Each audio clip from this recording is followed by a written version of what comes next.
Hello everybody, Master G here with Mr. Durantis. Let's work on our axe kick or Chicky. Chicky, sir.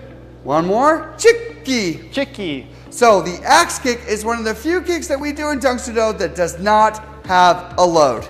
It is only intended to finish an opponent. You will only throw the axe kick to the bridge of the nose, the collarbones, or to the base of the neck.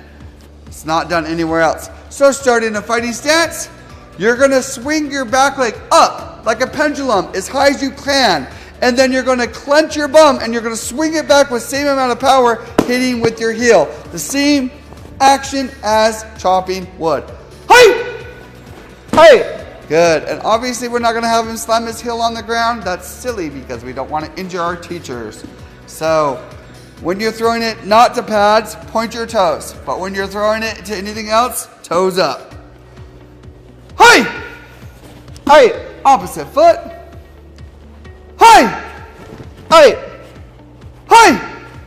Hey! Good. And again, this is like, it has to be done high. So it is not intended to be done low. And this is very good for board breaking or finishing, be very careful with this in sparring type situations because it is a very strong kick. On the pad. Hi! Hey! Hi! Hey! Good. And that is our axe kick or Chicky in Korean. Practice what you learned. Make it rock.